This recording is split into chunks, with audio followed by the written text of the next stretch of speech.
Fixing sticky seasoning on cast iron pan. I screwed up the seasoning on my cast iron pan. I forgot to flip it upside down, so instead of that hard, smooth surface, it became sticky and gummy.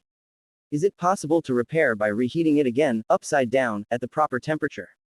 Or do I need to strip it and reseason from scratch? You don't have to reseason from scratch, just get rid of the sticky residue and make sure that the next layer of seasoning is very fully cooked on.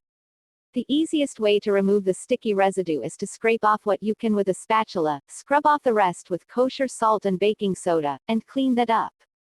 Then give it a couple more passes of seasoning to even out the layer, making sure to leave it in the oven extra long for the next seasoning.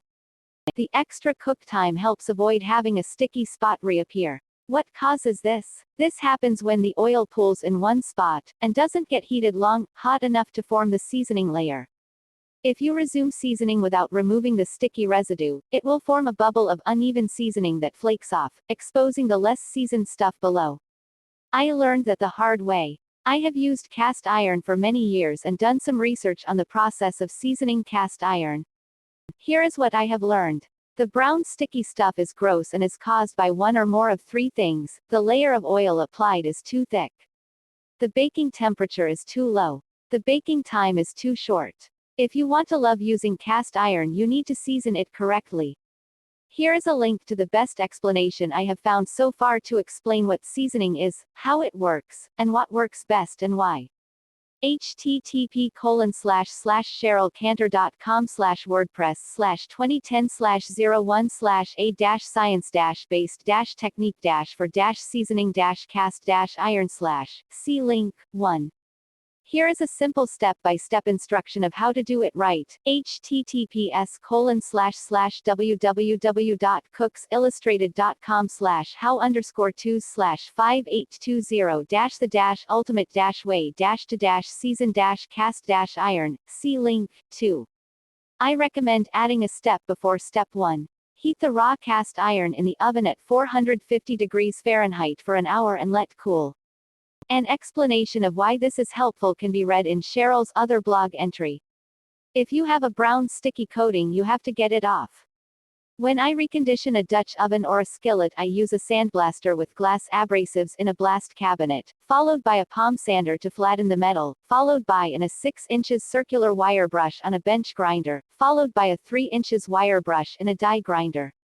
Now I understand not everyone can strip cast iron this way. Depending on how the condition of your iron, you can try oven cleaner spray, heating in your oven's cleaning cycle, or you can strip it in a hot camping fire. Remember to let it cool slowly. The point is you have to get that crap off and get back to bare metal. Don't use the wrong oil.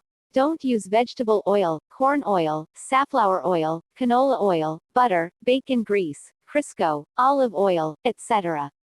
All of these oils will turn black if applied thin enough and heated to a high enough temperature for long enough and give you a cooking surfac. But you could have one of the following happen to you. If you get it too hot, it will flake off.